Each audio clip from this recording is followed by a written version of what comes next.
How are y'all doing? So my mind's going blank right now, a lot of you out there. My name's Joe Lafioska. I'm not going to go into who I am because I only have 10 minutes. So here we go. We're going to run through this really quickly. Third-party nightmares. So I'm a software developer. This is any one of us, right? Software developer, we have an idea. We want to make an app, a mobile app, for people to buy, sell, and trade lost pennies. And we're going to build it in React Native. So we know we're going to need some third-party libraries, right? But what is a third-party library? Let's get definitions straight first. So there are a lot of different contexts where we talk about third parties, but in this particular one, the first party would be us or our software. The second party is React Native, the main piece of software we're working with, and then the third party is anything else pretty much. If you're using a navigation library or authentication library, something that someone other than you and React Native have provided. And for context, this talk is React Native specific, but everything I'm going to say applies more generally. It's just that React Native has an especially unique state of a third-party library ecosystem, let's say. So, and that brings up the first major point, which is that context always matters.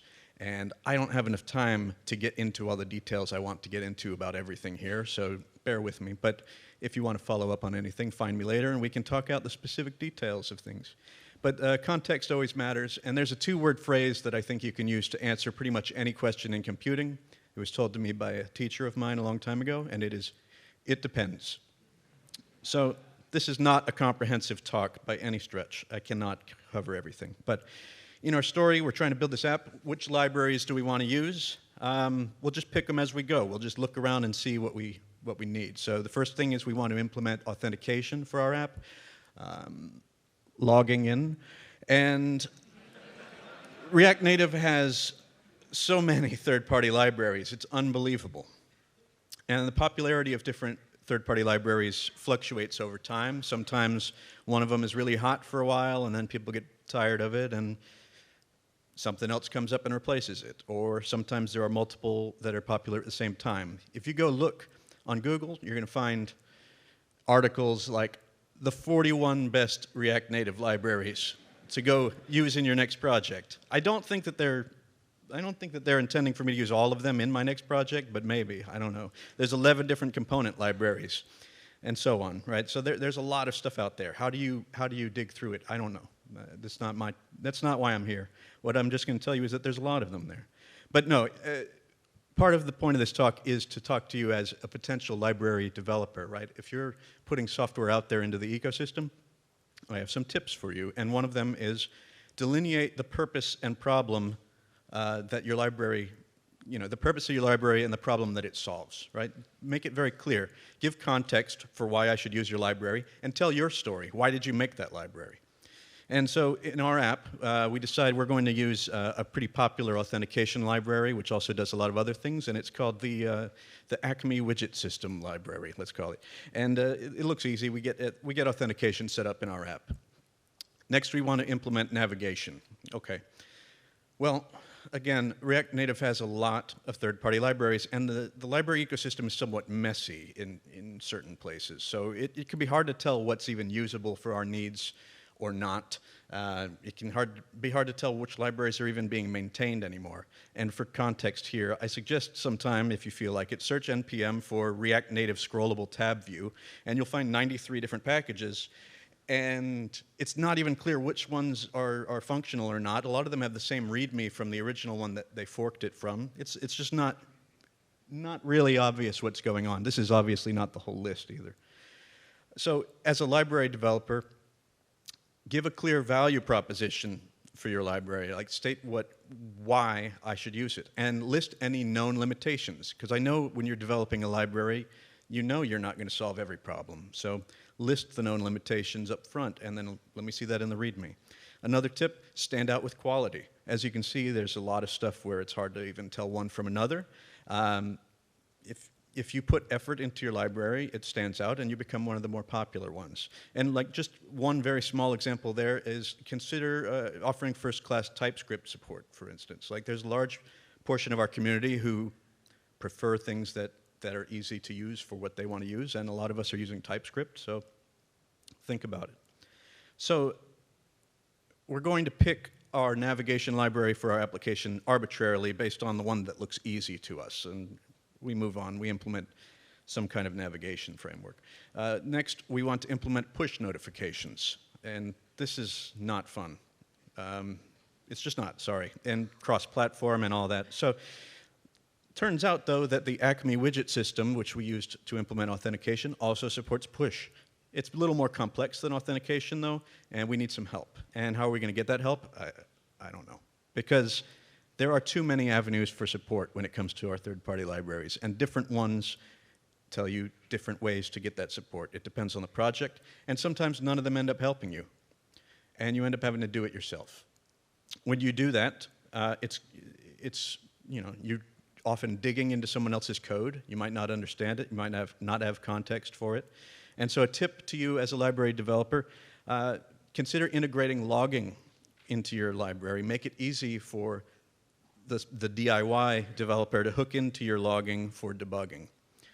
And in our story, again, after a couple of weeks of effort, we finally managed to get push notifications sort of working, close enough, with one catch. We find there's an annoyance in the library, and it looks like there's a very small, obvious fix that we think will contribute. So we submit a pull request to Acme, and we think, okay, we'll just get that in there, and when they accept it, we'll just update to the newest version. So the thing is, though, any time that we spend volunteering our code and our issue writing is time that is not spent on our own project. So there's always a trade-off there. And consider that when you are a library maintainer, right? What helps the community grow, right? People want to feel included, they want to feel encouraged, they want to feel valued. So as a library maintainer, make it easy for people to contribute and provide clear steps to them.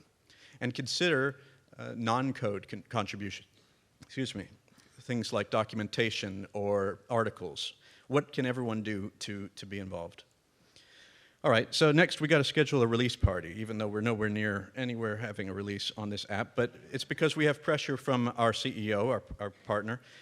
We got to have something rolling. We want people hyped about what we're building, and the CEO says so. So I'm going to schedule a release party, and the context to remember here is that business needs impact our decision making. It's just something we can't avoid. And the speed and urgency from those external pressures can mean cutting corners sometimes. So sometimes you want to decide, for instance, is it worth submitting a PR, or can we just do a workaround and leave a comment in our code and wait for, get back to it later, just incur some technical debt. And the major point here is that our resources are limited. We all have limited time, energy, and motivation. And as a library maintainer, consider your own level of commitment before you start. If you have a great idea for a library that you want to release, think to yourself, how am I going to handle community management, release management? What are my social skills like? Can my mental health afford this? There's a lot of hecklers out there in the third-party library ecosystem, by the way. And there can be, Twitter can be a very dangerous place, let's say.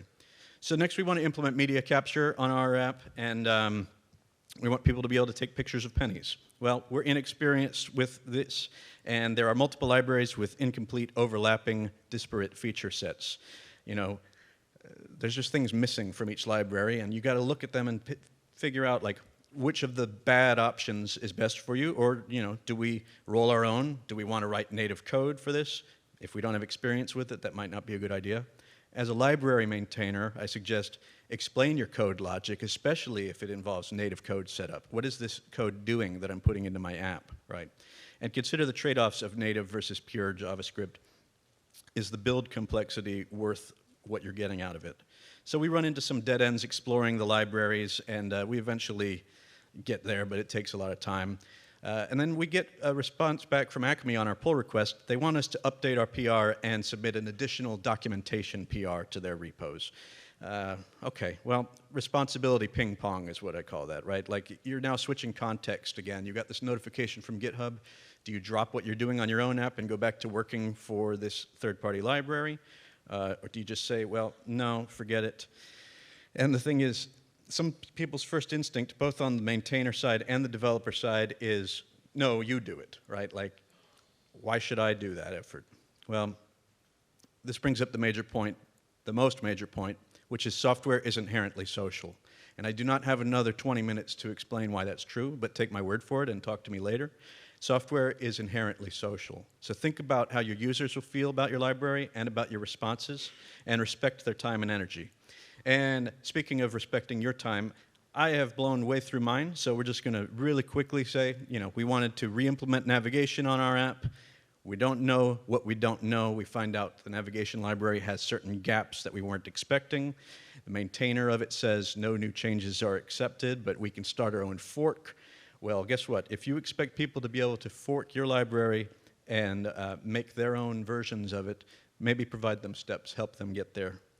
And finally, we update the push notifications. Acme accepted our PRs, but there was a small breaking change because of how much time passed from the time we submitted it to the time that it was accepted.